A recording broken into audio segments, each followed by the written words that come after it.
Assalamualaikum warahmatullahi wabarakatuh. Bagaimana kabar kalian?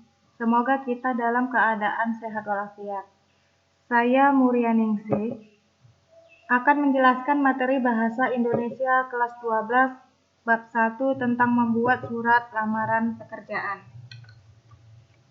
Apakah Anda pernah melihat iklan lowongan pekerjaan di surat kabar atau media elektronik? Nah, jika Anda menemukan lowongan pekerjaan yang cocok, tentu kita harus tahu bagaimana cara membuat surat lamaran yang baik dan benar. Sebelum kita memasuki contoh surat lamaran pekerjaan, terlebih dahulu kita ketahui definisi dari surat lamaran pekerjaan.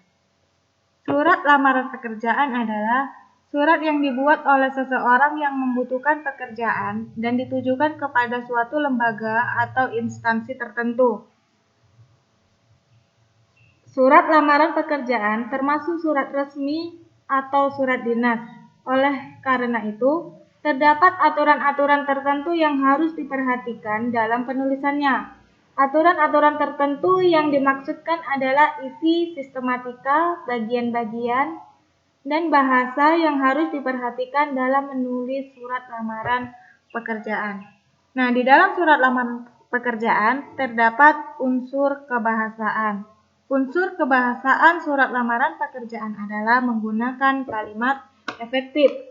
Kalimat efektif adalah kalimat yang sesuai dengan kaidah tata bahasa, baik itu ejaan maupun tanda bacanya. Syarat-syarat kalimat efektif. Jadi di dalam kalimat efektif itu ada syarat-syaratnya. Syarat yang pertama adalah sesuai dengan kaidah bahasa dan ejaan atau EYD. EYD adalah ejaan yang disempurnakan. Sebuah kalimat efektif harus menggunakan ejaan atau tanda baca yang tepat dengan kaidah bahasa. Syarat yang kedua, logis. Kalimat efektif merupakan kalimat yang bisa diterima dengan akal sehat dan bisa dipahami dengan baik. Syarat yang ketiga, tidak ambigu. Kalimat yang mempunyai makna lebih dari satu disebut dengan kalimat yang tidak efektif. Dengan kata lain, ambigu itu adalah membingungkan karena dia mempunyai makna ganda. Kemudian, syarat yang keempat, hemat kata. Suatu kalimat dapat dikatakan efektif apabila tidak ada pemborosan atau penambahan kata yang tidak perlu ditambah. Dengan kata lain, surat lamaran pekerjaan harus singkat, padat, dan jelas. Jadi itulah syarat-syarat dalam kalimat efektif.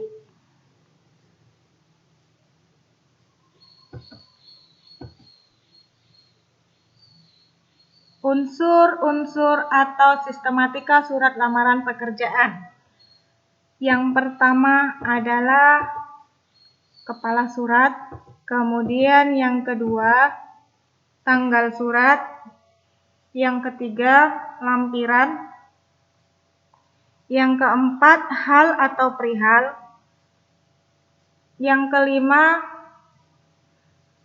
alamat yang dituju, yang keenam salam pembuka, yang ketujuh tubuh surat atau isi surat, kemudian yang kedelapan salam penutup, yang kesembilan tanda tangan si pelamar, dan yang kesepuluh nama terang atau nama lengkap ataupun identitas dari si pelamar.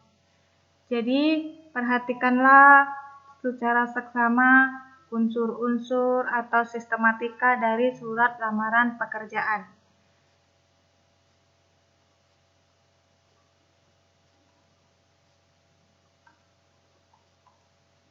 Nah, versi yang kedua, unsur atau sistematika surat lamaran yang kedua yang berbeda terletak pada pojok kanan atas, yaitu alamat dan tanggal surat. Jika di slide yang sebelumnya terdapat kepala surat, maka di bawahnya hanya ditulis tanggal surat. Sedangkan di sini dia tidak ada kepala surat, maka alamat si pelamar dituliskan sebelum tanggal pembuatan surat. Nah, untuk sistematika yang kedua, ketiga, keempat, kelima, keenam, ketujuh, kedelapan, kesembilan itu sama seperti slide sebelumnya.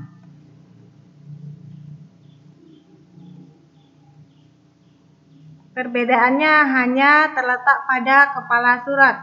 Untuk sistematika ataupun unsur yang pertama tadi, pada nomor 1 terdapat kepala surat, kemudian pada nomor 2 tanggal surat. Nah, untuk versi yang kedua ini tidak terdapat kepala surat, namun kepala suratnya diganti dengan alamat dan tanggal surat. Alamat si pelamar itu ditulis sebelum tanggal pembuatan surat. Untuk sistematika selanjutnya ini sama seperti slide pertama. Nah, di dalam tubuh surat atau isi surat terdapat 3 bagian, yaitu pembuka, isi, dan penutup. Perhatikan contoh surat lamaran pekerjaan berikut. Di contoh surat lamaran pekerjaan berikut terdapat kepala surat, yaitu si pelamar bernama Lisna Diana di Jalan Gunung Sindoro 8, Temanggung. Ini bahagian kepala surat. Kemudian yang struktur ataupun sistematika yang kedua adalah tanggal surat. Nah, jika Lisna Diana tidak menggunakan kepala surat, maka nama kota ataupun tempat dari si pelamar ini dicantumkan sebelum penulisan tanggal. Dia terletak di sini. Sehingga menjadi Temanggung, 20 Juli 2020. Nah, untuk struktur yang kedua, sistematika yang kedua, ada lampiran. Lisna Diana melampirkan 7 lembar berkas. Nah, untuk lampiran ini setiap orang berbeda-beda. Untuk Lisna Diana, dia melampirkan 7 lembar berkas. Kemudian hal adalah lamaran pekerjaan. Kemudian setelah itu ada alamat yang dituju. Nah, untuk penulisan yang baik dan benar, perhatikan untuk nama, huruf awal setiap kata itu huruf besar, huruf L, huruf D, menggunakan huruf kapital, kemudian nama jalan ataupun alamat, jalan, alamat kota, nama kota, dia juga menggunakan huruf kapital di setiap awal katanya. Kemudian untuk alamat yang dituju, yang terhormat disingkat menjadi YTH, kemudian di ujungnya dibubuhi tanda titik dan huruf awalnya huruf kapital.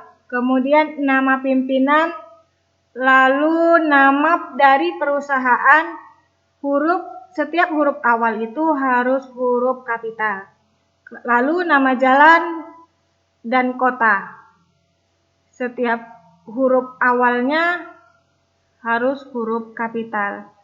Nah, di sini juga salam pembuka. Salam pembuka itu yaitu dengan hormat, kemudian ujungnya dibubuhi tanda baca koma. Huruf awal dari salam pembuka itu huruf kapital. Kemudian masuk ke tubuh surat atau isi surat. Nah, setiap paragraf huruf pertamanya atau huruf awalnya itu huruf kapital. Kemudian jika terdapat nama kota, nama penyebut seperti bapak atau ibu, itu juga menggunakan huruf kapital di awal hurufnya. Nah, perhatikan tubuh surat atau isi surat, dia terdapat 3 bagian. Yang pertama pembuka, kemudian paragraf kedua isi, paragraf ketiga penutup. Nah, sistematika selanjutnya yaitu salam penutup, yaitu hormat saya. Penulisannya adalah huruf H, yang terletak di awal harus huruf kapital, kemudian dibubuhi tanda koma. Selanjutnya, tanda tangan si pelamar, kemudian nama lengkap pelamar. Coba Anda perhatikan secara seksama contoh dari surat lamaran pekerjaan berikut.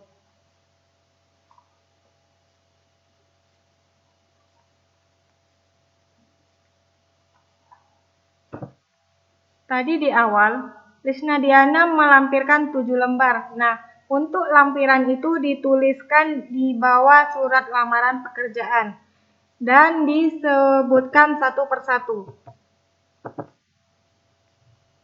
Ini dia daftar lampiran yang 7 lembar tersebut. Yang pertama ada lamaran kerja atau surat lamaran kerja, kemudian pas foto berwarna terbaru dari si pelamar, kemudian fotokopi KTP, yang keempat riwayat hidup atau CV, kemudian yang kelima ijazah, yang keenam sertifikat, dan yang ketujuh surat keterangan catatan kepolisian atau SKCK. Ini lampiran. Nah, untuk tubuh surat atau isi surat dari surat lamaran kerja tadi kita bedah. Ini dia isinya. Yang pertama pembuka. Pembuka itu paragraf pertama, yaitu yang berbunyi berdasarkan informasi yang saya dapat dari Koran Priangan tanggal 17 Juli 2020 bahwa perusahaan yang Bapak Ibu pimpin sedang membutuhkan karyawan dengan jabatan staf keuangan.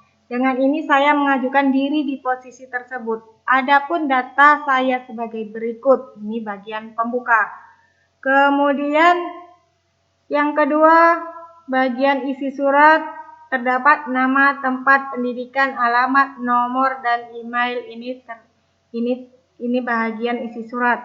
Lalu bagian penutup itu paragraf yang ketiga, yang berbunyi, dengan bekal pengalaman yang pernah saya tekuni, saya yakin dapat mengerjakan tugas di posisi yang saya lamar. Besar harapan saya atas terkabulnya permohonan kerja ini. Atas perhatian Bapak Ibu saya ucapkan terima kasih. Nah, di bagian penutup ini, pelamar harus mengungkapkan rasa terima kasih dan harapan yang besar agar dapat diterima di perusahaan yang dilamarnya. Ini bagian tubuh atau isi surat. Terdapat 3 bagian, pembuka, isi surat, dan penutup. Oke, kita masuk ke kesimpulan. Kesimpulan dari keseluruhan yang sudah dijelaskan tadi adalah di dalam surat lamaran pekerjaan terdapat sistematika dan unsur-unsur. Yang pertama, kepala surat atau tempat tanggal surat. Yang kedua, lampiran. Yang ketiga, perihal. Yang keempat, alamat surat yang dituju. Kemudian yang kelima, salam pembuka. Yang keenam, tubuh surat atau isi surat yang terdiri dari pembuka, isi, dan penutup. Yang ketujuh, salam penutup. Yang kedelapan, tanda tangan. Yang kesembilan, identitas dan nama pelamar. Jadi ini adalah kesimpulan dari isi surat lamaran pekerjaan. Oke, sampai disinilah pertemuan kita pada pelajaran Bahasa Indonesia bab 1 dengan materi membuat surat lamaran pekerjaan. Semoga dapat dipahami dan bermanfaat. Sampai ketemu di pertemuan berikutnya. Assalamualaikum warahmatullahi wabarakatuh.